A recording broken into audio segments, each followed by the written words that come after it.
ഡൗട്ടാണ് നമുക്ക് dental implants ആണോ dental bridge ആണോ ഏറ്റവും നല്ലതെന്നുള്ളത്. നമുക്ക് എല്ലാ കേസിനും നമുക്ക് രണ്ട് ഡിഫറെൻറ്റ് മൊഡാലിറ്റീസിലാണ് നമ്മൾ ഡെൻ്റൽ ഇംപ്ലാന്റ് കൊടുക്കുന്നതും ഡെൻ്റൽ ബ്രിഡ്ജ് കൊടുക്കുന്നതും. ഡെൻ്റൽ ഇംപ്ലാന്റ് നമ്മൾ ഒരു ഹെൽത്തി ആയിട്ടുള്ള ഒരു ഇൻഡിവിജ്വലിന് ഒരു സിംഗിൾ ടൂത്ത് റീപ്ലേസ്മെൻറ്റിന് ഏറ്റവും ബെസ്റ്റ് ആയിട്ടുള്ള ഓപ്ഷൻ ഡെൻ്റൽ ഇംപ്ലാന്റ് ആയിരിക്കും. കാരണം നമ്മൾ തൊട്ടടുത്തുള്ള ഒരു പല്ലിനെയും നമുക്കൊന്നും ചെയ്യാതെ തന്നെ നമുക്ക് ആ ഇംപ്ലാന്റ് അവിടെ പ്ലേസ് ചെയ്യാൻ പറ്റും. എന്നാൽ ചില കേസിന് നമുക്ക് ഡെൻ്റൽ ഇംപ്ലാന്റ് സ്യൂട്ടബിൾ ആവില്ല. അത് മിക്കവാറും ചില ഏജ് ആയിട്ടുള്ള ആൾക്കാരിൽ, ഷുഗർ പേഷ്യൻ്റ് ആണെങ്കിൽ, പിന്നെ ബോണിന് എന്തെങ്കിലും അസുഖങ്ങളുള്ള ആൾക്കാർക്ക് സഫിഷ്യൻ്റ് ആയിട്ടുള്ള ബോൺ ഡെൻസിറ്റി ഇല്ലെങ്കിൽ നമുക്ക് ഇംപ്ലാന്റ് സ്യൂട്ടബിൾ ആവില്ല.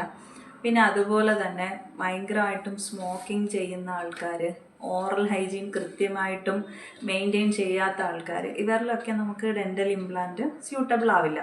അപ്പോൾ നമുക്ക് അങ്ങനെയുള്ള കണ്ടീഷൻസിൽ അവരുടെ ടൂത്ത് റീപ്ലേസ്മെൻറ്റിന് നമുക്ക് ഫിക്സഡ് ആയിട്ടുള്ള FPDs തൊട്ടടുത്തുള്ള പല്ലിൻ്റെ സപ്പോർട്ട് എടുത്തുകൊണ്ട് നമുക്ക് സിമ്പിളായിട്ട് തന്നെ നമുക്കൊരു 1 വീക്കിനുള്ളിൽ തന്നെ, 1 വീക്ക് വേണമെന്നില്ല, ചിലപ്പോൾ നമുക്ക് ലാബിൽ നിന്നുള്ള വർക്ക് പെട്ടെന്ന് എത്തുകയാണെങ്കിൽ നമുക്കൊരു 3-4 ദിവസത്തിനുള്ളിൽ തന്നെ പല്ല് റീപ്ലേസ് ചെയ്യാനായിട്ട് പറ്റും.